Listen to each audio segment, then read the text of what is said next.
All right, let's jump right in. We're going to talk about a single, really powerful idea that connects billions, billions of people all over the world. And that idea is the belief in one God. Okay, look at this number. 4 billion people. That is almost half the population of the entire planet. And all of them follow religions that grew from one single idea, an idea that started thousands of years ago in the Middle East. So, what was this big idea? Well, it's pretty simple on the surface, believing in just one God. But let me tell you, this was a huge shift in how people saw the world. It was a concept that honestly changed everything. So there's a technical name for this, and it's monotheism. It just means the belief in only one supreme God. A single, all-powerful being who created and rules the entire universe. Now, to get why this was such a big deal, you gotta look at what was happening before. Most ancient civilizations, they were into polytheism. That means they believed in lots of different gods, right? Like a god for the sun, a god for the rain, a god for the harvest. You get the picture? So switching to the idea of just one all-powerful God, whoa, that was a total game changer.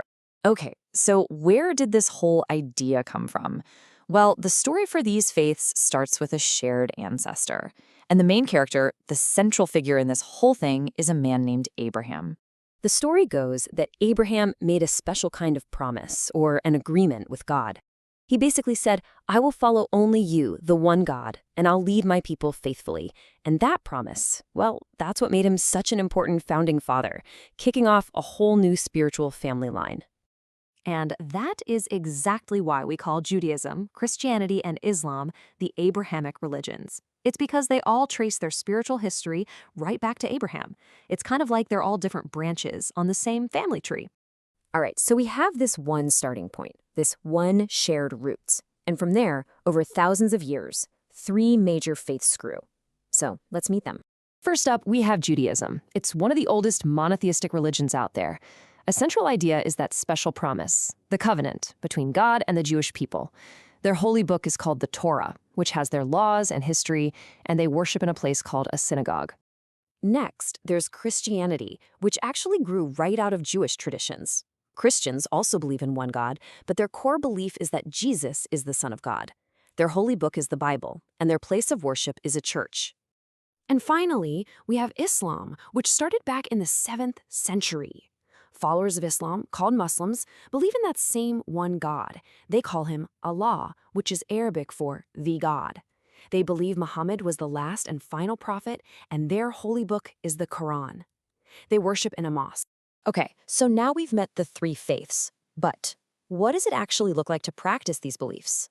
Let's check out some of the rules, rituals, and ways of worship that are part of daily life.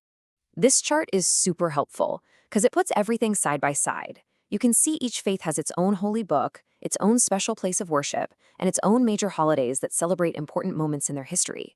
Like Passover for Judaism, Easter or Christmas for Christianity, and Eid al-Fitr for Islam. So let's take Islam as an example. The main duties for a Muslim are all organized into something called the 5 pillars. These 5 things are pretty much the foundation of life for a Muslim. It starts with a declaration of faith. Then there's praying 5 times a day, facing the holy city of Mecca. Next is charity, or giving to those in need. Then fasting, which means not eating or drinking during the holy month of Ramadan. And finally, if they're able to, making a special trip or pilgrimage to Mecca at least once. Okay, so beyond daily life, there's a huge question that pretty much every religion tries to answer. What happens after we die? Well, all 3 of these faiths share a core belief that life doesn't just end. And what's really interesting is how similar their answers are. The basic ideas are that your soul keeps going after your body dies, that there's some kind of final judgment where your life gets evaluated, and that people who live a good life are rewarded in a place like paradise or heaven. And of course, believing this really encourages people to live a good, moral life right here on Earth. So let's bring this all back to today. You might be wondering, why does any of this ancient history matter now? Well, it matters a lot, because these beliefs are the foundation for so many of our modern ideas and shared values. Just think about it. These religions created really clear moral codes. Take the 10 Commandments, which are super important in both Judaism and Christianity.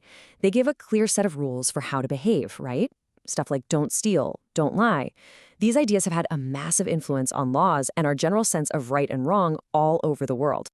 And maybe this is the most important point of all. Even with all their differences, these religions all champion a core set of really positive human values. We're talking about things like peace, compassion, charity, honesty, justice, family. These are things they all agree on. So, that leaves us with one last thing to think about. We've seen how these faiths have a shared origin, common heroes, and a lot of the same core values. So the big question is, how can understanding all this common ground, this shared history, help us build a better and more respectful future for everyone?